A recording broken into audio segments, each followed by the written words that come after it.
예,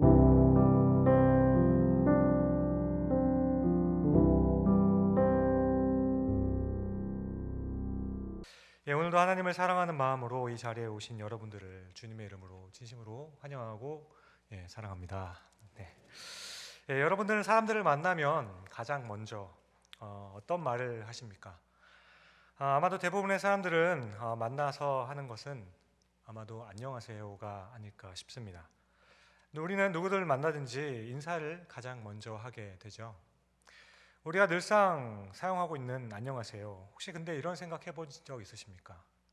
도대체 무엇이 안녕하기를 바란다는 걸까? 저는 영어를 늦게 배운 축에 속합니다. 중학교에 들어가면서부터 ABCD를 배웠으니까 지금 아이들 생각하면 굉장히 늦은 편이기도 합니다. 처음 영어를 배우면서도 가장 먼저 알게 되었던 것을 기억해 보면 Hi, Hello, Good morning 혹은 How are you 정도. 발음 좀 이상할 것 같은데 어쨌든 먼저 배웠던 것 같습니다. 왜냐하면 언어를 배우려는 그 목적이 학문적인 부분도 있겠지만 대부분은 다른 나라의 사람들과 소통하기 위해서 이 언어를 학습하고 배우기 때문이죠. 그래서 사람들과의 만남에서 가장 먼저 해야 할 인사하는 법을 배우게 되었던 것 같습니다. 반대로 외국 사람들이 한국어를 배우고 싶어 할 때도 그 사람들은 우리에게 하와이유가 어떻게 되느냐고 물어보기도 합니다. 그래서 우리나라에 관심 있는 사람들은 그것을 표현하기 위해서 아주 더듬거리고 조금 이상해도 안녕하세요 정도는 하는 거죠. 그래서 사람들은 이런 인사말이 굉장히 중요하고 필요하며 굉장히 친근한 말이라고 합니다.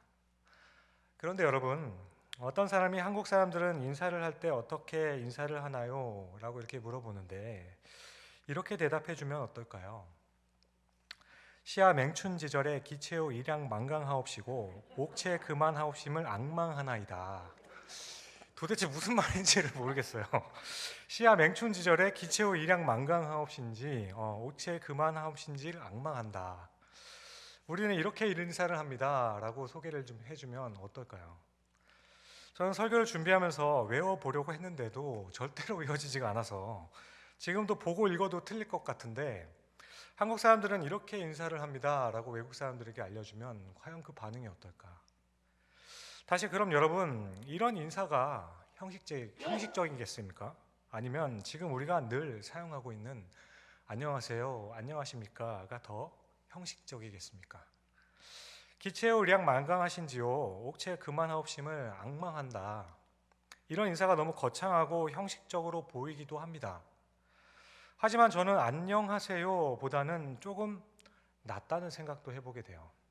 왜냐하면 우리가 흔히 사용하는 안녕하세요라는 인사는 너무 성의가 없는 인사일 때가 많기 때문입니다. 그리고 인사의 내용이 너무 애매하기 때문에 그렇습니다. 그러니까 안녕하냐는 이 질문은 상대방으로 하여금 무엇을 묻고 있는지가 굉장히 좀 애매해진다라는 겁니다. 보세요. 기체오 일양 만강하십니까? 옥체 그만하십니까? 이 인사는 비록 인사가 길기는 하지만 적어도 이 인사의 내용은 확실합니다. 이 인사에는 무엇을 묻고 있는지가 정확하게 담겨져 있어요. 옛날 사람들이 어른들에게 관심을 가졌던 것은 역시 건강이었습니다. 기력이 있고 정신이 맑고 마음에 근심이 없으면 그것이 행복이라고 생각했기 때문입니다. 그래서 기체오 일양 만강하십니까? 옥체 그만하십니까? 다시 말해 아침에 일어나셨는데 마음은 편안하신지요? 지난밤 동안에 잘 주무셨습니까? 건강하게 잘 주무셨습니까? 이렇게 묻고 있는 것입니다. 그렇게 내용이 없는, 다시 말해서 마음이 담겨 있지 않는 그 인사는 참 쓸쓸하다 생각해 보았습니다. 제 아이들 둘이 모두 인사를 잘 못합니다. 인사를 안 하는 게 아니고 잘 못해요. 첫째 소율이는 부끄럽다고 하고 잘 안 하고 둘째 승윤이는 어떤 때는 하고 어떤 때는 안 합니다. 어쨌든 그런 모습을 보면 또 누굴 닮았겠습니까? 제 어릴 적 모습이 생각이 나요. 저도 어릴 적에 안녕히 주무셨습니까? 라고 이 말을 또박또박 하신 게 귀찮아서 안녕히 주무세요. 또 하품 섞인 말투로 안녕하세요. 이렇게 했던 것이 제가 기억이 나더라고요. 그래서 어느 날 아버지가 하도 답답하셔서 저를 불러 세워놓고서 다시 한번 해보라고, 아니라고, 다시 한번 해보라고 이렇게 몇 번을 시켰던 것을 기억합니다. 그렇지만 여러분, 저는 그래도 인사를 할 때 해야 할 두 가지는 알고 있었습니다. 먼저는 고개를 숙여야 한다는 것이었고, 두 번째는 안녕하세요라는 말을 해야 된다는 것은 알고 있었습니다. 하지만 지금 생각해보면 이런 인사를 배울 때 나는 이 말을 왜 하는 걸까? 안녕하세요가 과연 무슨 뜻일까라고 물어보는 아이는 드물거나 없다라고 생각합니다. 물론 그냥 아무 생각이 없어서 물어보지 않을 수도 있고, 어차피 인사라는 것에는 큰 의미가 없고 그냥 아는 척하는 거니까, 아니면 그냥 만났을 때 아무 말도 안 하기는 좀 그러니까 그냥 하는 거라 생각해서 외워버렸던 것인지도 모르겠습니다. 결국 도대체 무엇이 안녕하기를 원하는지, 무엇이 안녕했던 것인지 그것에 대한 관심이 없기 때문은 아닐까 결국 생각해 봅니다. 그렇다면 여러분, 바울 당시에, 그 당시에 초대교회 성도들은 인사는 어떻게 해야 했을까요? 그 당시 사람들이 만나서 하는 인사는 그가 부활하셨습니다 입니다. 당시에는 예수님을 믿는 것만으로도 많은 고통과 핍박을 받는 때였기 때문이죠. 그래서 인사를 통해서도 그 사람들은 내가 무엇을 소망하고 있는지, 무엇을 바라보며 살아가고 있는지가 담겨져 있었던 겁니다.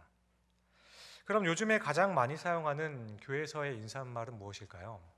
아마도 교회를 다니시는 분들이 서로 만나서 인사할 때 자주 사용하는 인사는 바로 그겁니다.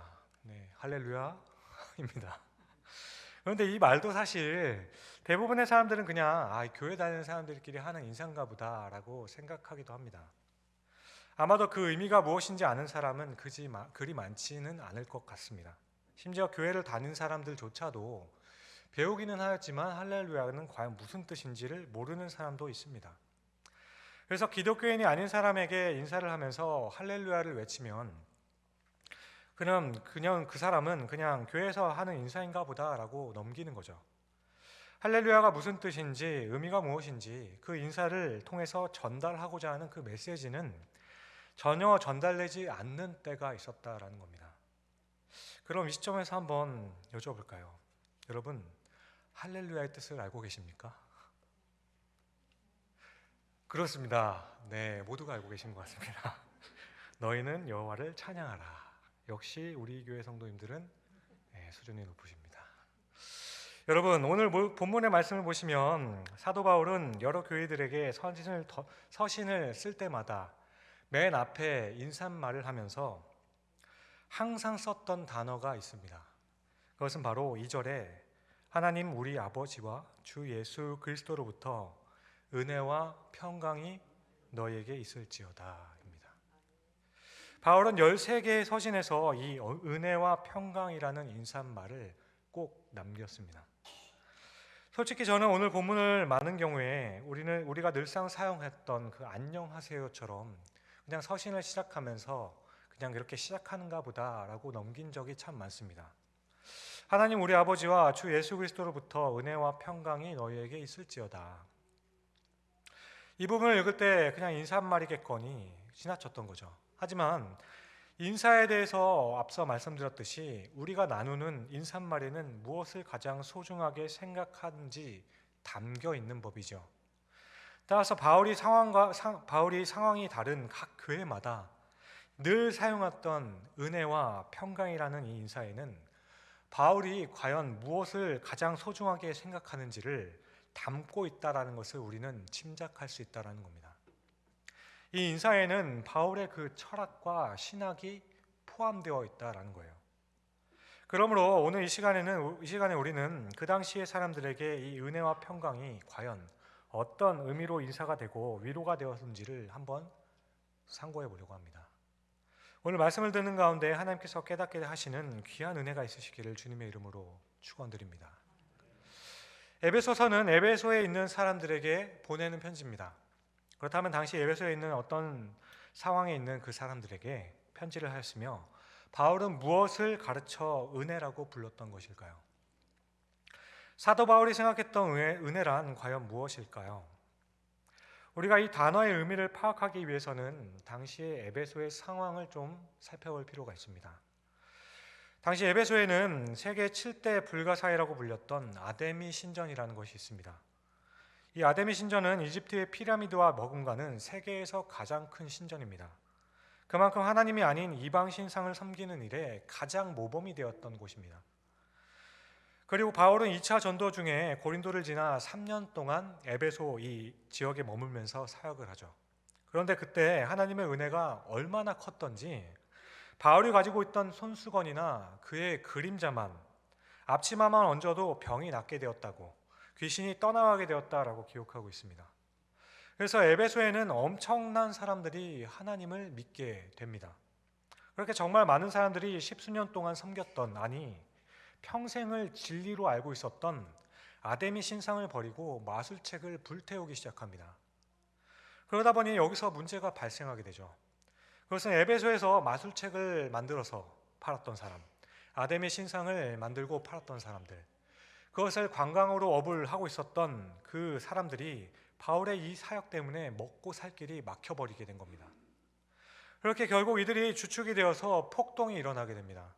이 폭동을 일으킨 그 숫자는 수만 명에 이르러서 이들이 이 에베소에 있는, 오늘날로 치면 어떤 체육관 같은 데 모여서 소리를 지릅니다.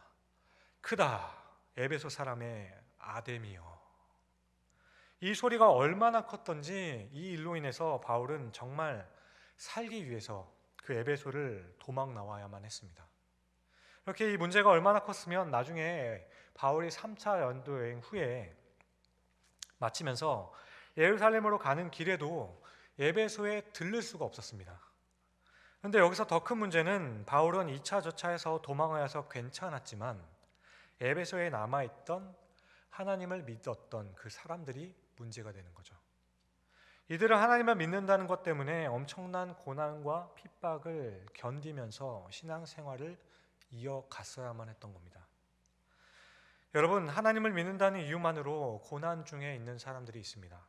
이 땅에서의 삶이 끝이 아닌 것을 알아서 항상 서로가 만나 무슨 주문처럼 그가 살아나셨습니다, 그가 부활하셨습니다를 서로 외치면서 하나님의 부르심이 있을 그때까지 제자의 삶을 살아내는 힘든 삶을 살고 있는 사람들이 있습니다. 이런 상황 가운데 있는 사람들에게 바울은 오늘 편지를 쓰면서 가장 첫 번째로 썼던 인사말이 하나님 우리 아버지와 주 예수 그리스도로부터 은혜와 평강이 너희에게 있을지어다, 이렇게 인사를 하고 있는 겁니다. 어떻게 보면 바울은 불난집에 부채질을 하고 있는 것 같아요. 그럼에도 불구하고 바울은 이 인사를 해야만 했던 겁니다. 그렇게 바울이 이야기를 하는 그 은혜는 도대체 무엇을 이야기하기에 그렇게 주장하고 있는지, 그렇게 늘상 사용하게 됐는지 더 궁금해지는 겁니다. 교회에서는 은혜라는 말을 정말 많이 사용하죠. 그런데 많은 경우에 사람들이 이 은혜를 아주 어떻게 사용하냐면 마음이 아주 흡족한 상태라고 생각합니다. 예를 들어서 오늘 예담 오후 찬양팀의 찬양과 알게리온 성가대의 찬양이 내 마음에 들고 좋으면 오늘 참 은혜를 많이 받았다라고 말씀을 해요. 또 오늘 말씀을 전한 목회자가 설교가 마음에 들면 은혜를 받았다라고 이야기를 합니다. 그래서 은혜라는 것은 마음이 흡족한 상태를 의미하기 때문에 가요를 듣고 마음이 편안해져도, 그리고 차분해지면 가요도 은혜가 되었다라고 말을 합니다. 그러니까 가요가 은혜가 되었다는 의미는 내가 그 유행가를 들으면서도 마음이 흡족하게 되었다라는 것이죠. 그런데 여러분, 여기서 우리가 생각해 볼 것은 우리가 사용하는 이 언어는 시대가 지날수록 그 뜻과 의미가 달라지는 경우가 있습니다. 예전에는 이런 뜻으로 사용했던 그 단어가 요즘 시대에는 전혀 다른 의미로 사용되는 경우가 있다라는 겁니다. 예를 들어 어여쁘다라는 단어는 15세기 중세 국어에서는 불쌍하다, 가련하다라는 의미였습니다. 하지만 근대를 넘어서 현대 국어로 넘어와서는 예쁘다, 이쁘다로만 사용하게 되죠. 물론 단어의 뜻을 굳이 원래 의미만 고집한다거나 원래 의미대로만 사용해야 된다라는 것은 아닙니다. 하지만 바울이 단어를 사용했을 그 당시에 그 의미가 무엇일지 그것은 굉장히 분명하다라는 거죠. 따라서 이 은혜라는 단어의 뜻을 지금 2000년이 지난 지금 우리가 익숙히 알고 있는 마음이 흡족한 상태라고는 말할 수가 없다라는 겁니다. 이것으로만은 말할 수 없다라는 거예요. 바울이 이 뜻으로 사용했을 것이라고 판단하는 것이 조금 어렵다라는 겁니다. 그러므로 당시 바울이 어떤 의미로 사용했는지를 잘 알지 못한다면 우리는 이 인사말에서 바울이 전하고자 했던 그 메시지를 찾기가 힘들어질 수 있다는 겁니다. 그래서 오늘 본문에서 말하는 은혜라는 단어의 의미를 바울이 사용했던 그 당시의 의미로 함께 살펴보려고 하는 겁니다. 물론 그렇다고 해서 우리가 매번 이 의미대로 사용하자는 것도 아닙니다. 오해하지 마십시오. 다만 적어도 바울이 이야기하려는 것은 무엇이었는지 궁금해하고 알아야 한다는 것입니다. 우선 바울이 여기서 이야기하는 은혜는 감정의 상태나 마음이 흡족한 그 상태를 말하는 것이 아닙니다. 당시 바울이 말하는 이 은혜는 무조건 용서하고 받아준 사랑에 임한 법적인 상태를 가리킵니다. 다시 말씀드리면 전혀 받을 자격이 없음에도 불구하고 주어진 무조건적인 사랑, 이것이 바로 바울이 말하는 은혜의 뜻입니다. 2014년에 개봉한 영화 중에서 그 사람, 그 사랑, 그 세상이라는 다큐 형식의 영화가 있었습니다. 손양원 목사님에 대한 일대기를 그린 것인데요. 손양원 목사님은 자신의 두 아들을 죽인 공산당원인 안재선이라는 사람을 죽이지 않고 판사와 그 사건을 담당한 사람들을 찾아가서 자신의 아들을 죽인 그 사람을 선처해달라고, 용서해달라고 찾아가 빕니다. 그리고 결국 그렇게 풀려난 그 사람을 손양원 목사님은 자신의 양아들로 삼고, 그리고 그는 나중에 목회자로 성장하게 되는 겁니다. 그렇게 키워내는 사랑을 보여줍니다. 이것이 은혜입니다. 내게 돌아올 것을 아무것도 기대하지 않는 것, 내가 그것으로 얻게 될 것을 아무것도 기대하지 않는 것입니다. 상대방의 행복과 상대방의 필요를 채워주기 위해서 그냥 무조건 베풀어주는 것, 이것이 은혜입니다. 하나님이 우리에게 베풀어 주신 구원, 그것이 바로 은혜입니다. 바울은 그의 유언과도 같은 편지인 디모데서에서도 이렇게 고백했습니다. 나를 능하게 하신 그리스도 예수 우리 주께 내가 감사함은 나를 충성되이 여겨 내게 직분을 맡기심이니 내가 전에는 비방자요 박해자요 폭행자였으나 도리어 긍휼을 입은 것은 내가 믿지 아니할 때 알지 못하고 행하였음이라. 우리 주의 은혜가 그리스도 예수 안에 있는 믿음과 사랑과 함께 넘치도록 풍성하였도다. 바울이 고백한 이 은혜는 아무런 자격이 없는 자에게 아무런 조건이 없이 주어진 그 사랑이었습니다. 그렇게 오늘 바울은 고난 가운데 있는 그 에베소의 그 사람들에게 이 은혜가 있기를 기원하면서 인사를 하고 있는 것입니다. 하지만 여러분, 여기서 한 번 더 생각해 보십시오. 에베소에 있는 그 사람들은 예수 그리스도의 은혜와 사랑을 이미 경험했던 사람들입니다. 그럼 바울은 왜 이 말을 했어야만 했을까요? 오늘 사도 바울이 은혜가 너에게 있기를 바란다라는 말의 의미는 이런 겁니다. 예수 그리스도의 그 무조건적인 사랑 때문에 지금 힘들게 겪고 있는 상황에서도 그 고난을 이겨낼 수 있고 어려움과 환난 가운데서도 오히려 감사하게 만들 수 있는 나의 삶 속에서 살아 움직이는 그 은혜가 있기를 바랍니다 라고 말하는 겁니다. 하나님께서 우리를 구원하신 그 은혜에는 우리가 구원을 받은 구원의 은혜가 있고 또 우리가 이 땅에서 하나님의 자녀와 제자로서의 삶을 살아가게 만들어주는 살아 움직이는 산소망, 살아있는 은혜가 우리에게 또 있습니다. 우리에게는 하나님께서 우리의 죄를 용서하고 우리를 사망에서 건져 주신 구원의 은혜가 있습니다. 우리는 이 구원으로 시작된 그 은혜 때문에 고난 가운데 다시 일어설 수 있는 것입니다. 이 무조건적인 사랑은 환난 가운데서도 오히려 감격으로 견디고 인내하게 만들 수 있는 그런 살아 움직이는 은혜가 우리 가운데 작동할 수 있도록 만들어준다라는 겁니다. 우리 삶에 살아 움직이는 이 은혜는 단순히 무조건적인 사랑으로 하나님의 자녀가 될 뿐만 아니라 우리는 우리의 삶에서 이 사실 때문에 그 감격과 위로가 있을 뿐만 아니라 헌신까지도 가능하게 만드는 에너지가 된다라는 거예요. 이것이 바로 은혜입니다. 그렇지만 여러분, 이렇게 저에게 말씀하실 수도 있습니다. 아니 목사님, 지금 온 나라가 경제적으로 힘들고 하루하루 살아가기도 힘든데 한 시간의 꿀맛과 같은 낮잠이나 잠깐의 머리를 식힐 수 있는 오락이나 드라마면 모를까, 나중에 있을 그 구원, 하나님의 그 무조건적인 사랑, 그게 나에게 지금 무슨 큰 의미가 있겠습니까? 그래요, 압니다. 당장 하루하루가 불안하고 내일이 어떻게 될지도 모르는데 구원으로 인해 기뻐할 수 있는 사람은 그리 많지 않을 것입니다. 하지만 주 안에서 사랑하는 성도 여러분, 여러분들도 한 번쯤은 경험해 보시지 않으셨습니까?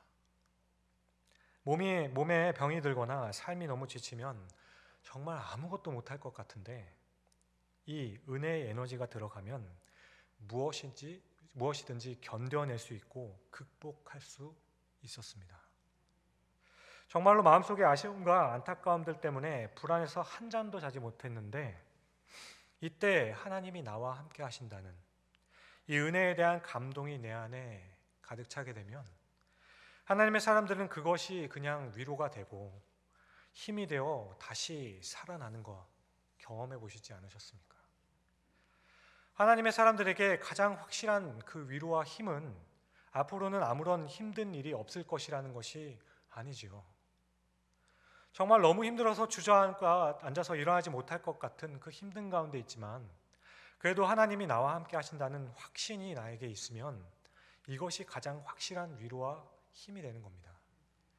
그래서 하나님과 마음에 합했던 사람 다윗은 하나님이 함께 하시면 내가 사망의 음침한 골짜기로 다니지 않을 것이라고 고백하지 않았습니다. 다윗은 하나님이 나와 함께 하시면 나의 상황은 여전히 사망의 음침한 골짜기로 다니겠지만 전혀 해를 두려워하지 않는다라고 고백했습니다. 그러니 오늘 에베소의 폭동이 일어나서 뿔뿔이 흩어져 버리고 남겨진 그 그리스도인들에게 바울이 한 이 인사말은 이제는 고난도 없고 아픔도 없어질 거고 아무 일도 없이 좋아질 거야, 그런 하나님의 은혜가 있기를 바란다, 이 뜻이 아니었다는 거죠. 그런 힘든 상황 가운데서도 오히려 담대하며 기뻐할 수 있는 그 무조건적인 하나님의 사랑이 너희 안에 확실하게 가득 차기를 바란다라고 말하고 있는 겁니다. 이것이 오늘 바울이 말한 은혜의 뜻입니다. 주 안에 있는 우리는 이 은혜로 모든 것을 견디고 이겨낼 수 있는 것입니다. 모든 것을 견디고 이겨낼 수 있게 만드는 것은 바로 이 하나님의 은혜입니다. 그러므로 여기 모인 모두에게 이 하나님의 은혜가 충만해질 수 있기를 주님의 이름으로 축원드립니다. 한 단어가 더 남았습니다. 다음으로 바울의 인사 가운데 나오는 두 번째 단어는 평강입니다.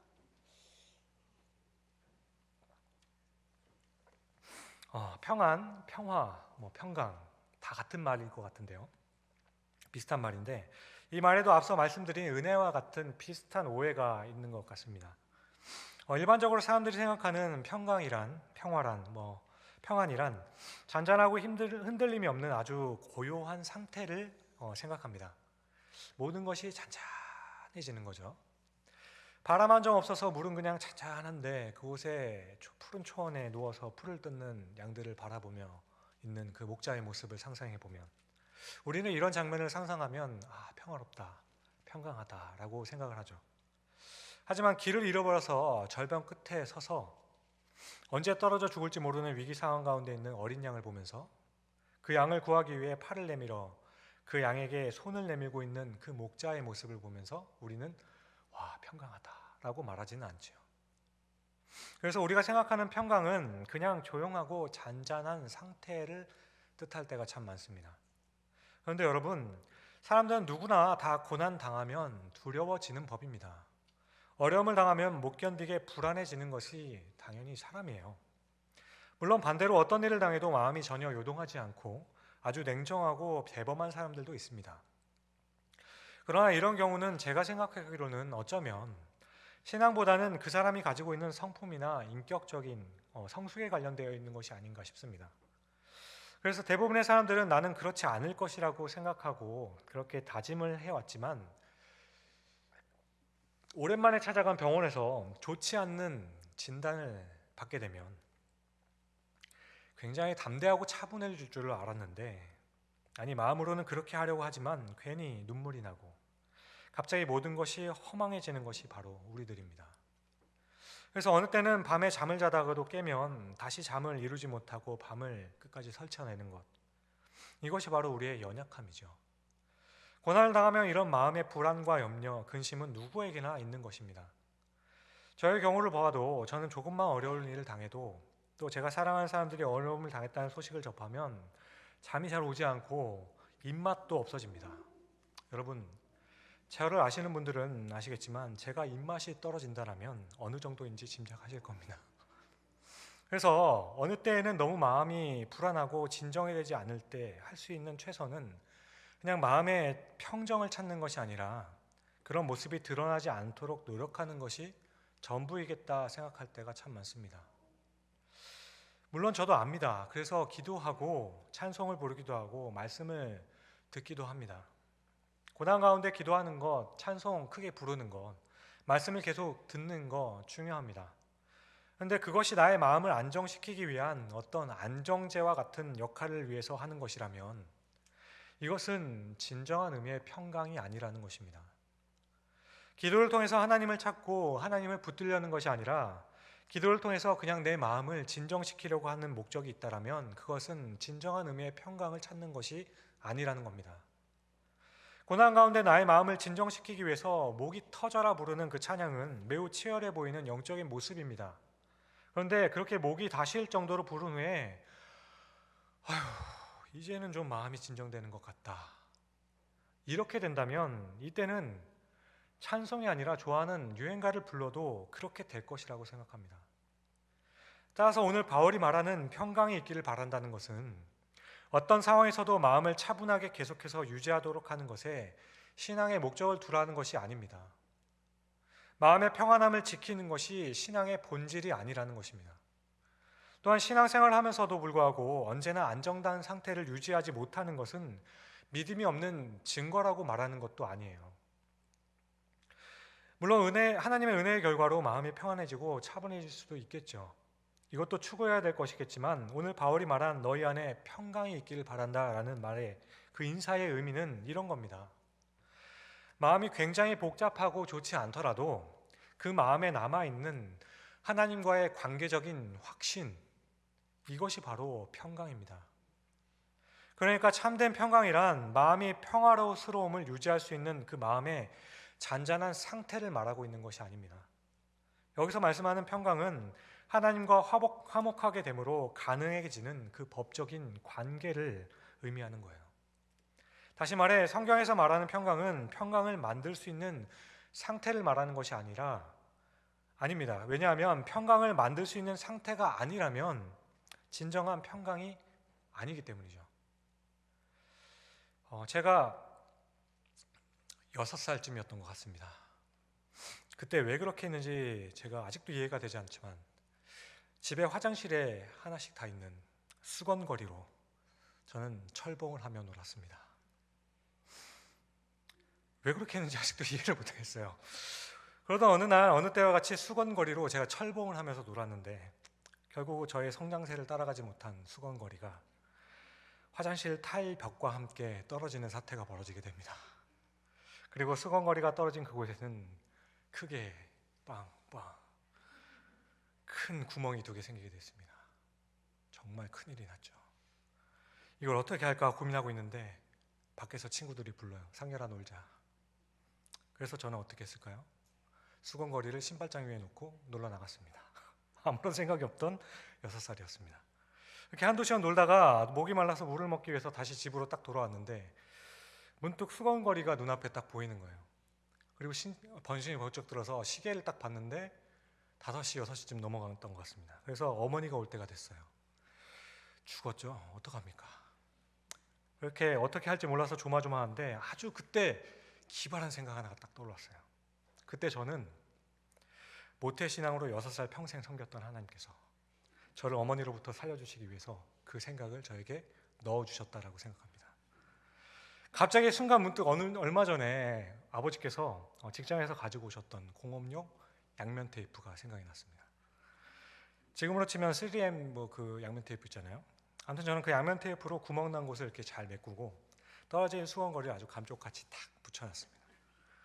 하지만 문제는 처음 붙일 때 어떻게 해야 됩니까? 물기를 잘 제거했어야 되죠. 물기를 다 제거하지 못했는지 수건거리가 너무 이렇게 이렇게 하거나 그러면 떨어지는 거예요. 게다가 젖은 수건을 딱 걸면은 툭 떨어집니다. 어떻게 하지 하는데 물에 젖지 않는 새 수건을 한번 딱 걸어봤습니다. 깃털처럼 가벼운 수건. 아주 평안해 보였습니다. 그런데 역시나 여러분들도 예상했듯이 이런 꼼수는 얼마 되지 않아 걸리는 법이죠. 당시 화장실 벽이 타일로 되어 있었는데 그 당시에는 그 부분만 따로 바꾸는 기술이 없어가지고 한쪽 벽을 이렇게 잘라내서 공사를 했던 엄청난 공사를 했던 기억이 납니다. 그리고 저는 어떻게 됐을까? 여러분의 상상에 맡기겠습니다. 아무튼 이때 제가 양면 테이프로 잘 붙인 수근거리의 상태를 우리가 말하는 평온한 상태라고 생각을 합니다. 가만히 두면 정말 아무런 문제가 없는 거죠. 그런데 사실 정말 심각한 문제를 피하고만 있는 겁니다. 오늘 바울이 말한 평강이란 이런 것이 아니라는 겁니다. 바울이 말한 평강이란 수건거리가 있던 그 구멍을 난 부분을 다른 타일로 교체해서 막은 상태가 바로 평안이라는 겁니다. 평강이라는 거죠. 더 이상 수건거리가 떨어질 염려가 없는 완벽한 상태를 만들어가는 것, 그것이 바로 평강입니다. 이것은 힘들고 피곤하고 아프고 많은 희생이 필요하겠지만 확실한 길이죠. 아니 사실은 그래야 우리에게 평화스럽다 말할 수 있는 것입니다. 그런데 너무 많은 사람들은 문제의 본질을 피하면서 평화로운 상태를 유지하려고만 한다는 겁니다. 그러니까 오늘 바울이 말씀하는 평강이란 지금 우리들의 삶 가운데 힘들고 어려운 그 상황 가운데서도 늘 걱정되고 염려가 가득하지만 내가 믿는 그 하나님이 나의 하나님이라는 그 고백이 있음으로 인해서 오히려 하나님을 더 찾을 수 있는 상태를 말하는 겁니다. 폭풍 가운데 하나님과 나의 관계에 확신에서 비롯된 그 평안함, 이것이 바로 평강입니다. 이렇게 이 평강에 있는 우리는 오히려 폭풍과 같은 상황 가운데서도 이렇게 고백할 수가 있게 되는 거죠. 하나님, 저는 더욱더 하나님을 지금 더 사모하게 되었고 사랑하게 되었습니다. 정말 힘들고 어려운 상황 가운데서도 이렇게 고백할 수 있으면 이것이 바로 바울이 말하는 평강이 있는 것입니다. 힘들고 어렵고 고통스러웠고 여전히 내 마음속에 요동치는 물결이 있습니다. 하지만 하나님이 나를 붙드시고 하나님이 나와 함께 하신다는 것을 내가 더 확실하게 알 수 있는 그 상태, 바로 평강입니다. 여러분, 모든 것이 잘 되어 순풍에 돛 딴 것처럼 잘 됩니다. 다른 사람들과의 관계도 너무 좋고 형편도 너무 좋아져서 살만하게 되었습니다. 그렇게 생각하기에는 나는 너무 운이 좋아, 잘 되는 것 같아 생각할 때, 그런데 만약 점점 더 하나님과의 관계가 소원해지고 있다면 어떻겠습니까? 하나님을 예배하는 주일에 예배하는 그 시간을 소홀히 여기게 되고 점점 더 그냥 기분 내키는 대로 살아가면서 그렇게 죄사함과 구원의 확신이 희미해져만 가고 있다면 어떻겠습니까? 공연히 말해봐야 문제만 커진다고 하면서 독재와 횡포에 억눌려 있으면서도 그냥 참고 지내는 것은 그 관계가 겉으로는 아무 문제가 없어 보여서 평화로스러워 보일지도 모르겠지만 그것은 진정한 평화가 아닌 법이죠. 우리가 아파도 힘이 들어도 틀렸다는 것은 틀렸다 말할 수 있고 잘못된 것은 바꾸려는 그 노력은 굉장히 갈등과 힘이 들겠지만 사실 이것이 평강을 만들어내는 겁니다. 여러분, 겉으로 보기에 평강이 보이는 것이 진정한 평강이 아니라는 것입니다. 그러므로 오늘 사도 바울이 힘들고 어려운 중에 있는 그 에베소 교인들에게 하나님 우리 아버지와 주 예수 그리스도로부터 은혜와 평강이 너에게 있을지어다, 이렇게 인사하는 것은 너희들의 마음이 그냥 좀 잔잔하고 안심되었으면 좋겠다, 이 정도의 위안을 주고 있는 것이 아니라는 겁니다. 바울은 힘들고 어려운 상황 가운데 있는 에베소 교인들에게 아무리 힘들고 어려운 상황 가운데 있을지라도 여러분과 하나님과의 관계는 문제가 없으시지요.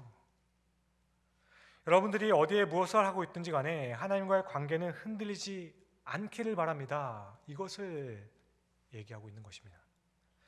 그러므로 이런 의미가 아니라면 바울의 이 말을 들은 에베소 교인들은 오히려 황당할 수 있는 거죠.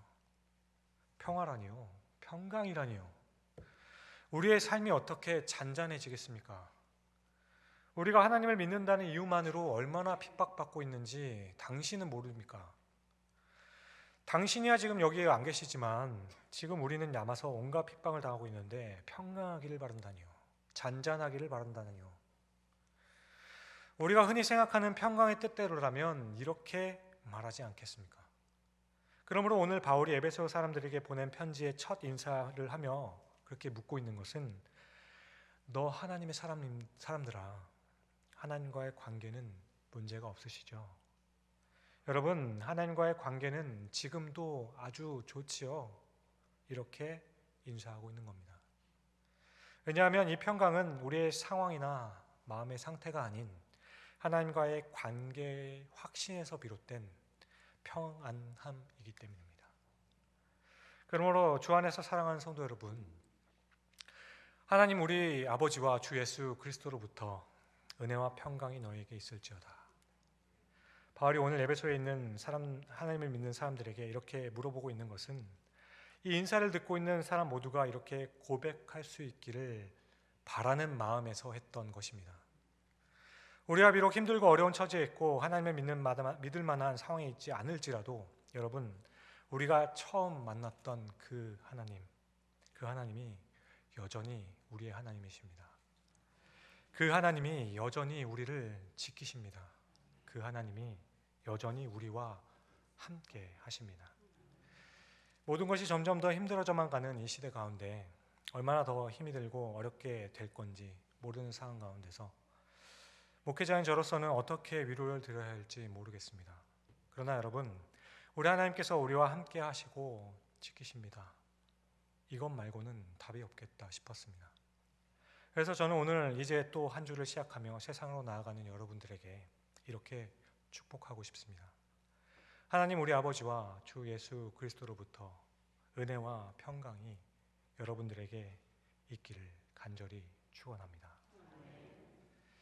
이 무조건적인 사랑과 하나님의 그 무한하신 은혜가, 그리고 그 사랑과 은혜로서 얻게 되는 하나님의 그 주시는 그 평강이 여러분들에게 항상 함께 있으시기를 간절히 축원드립니다.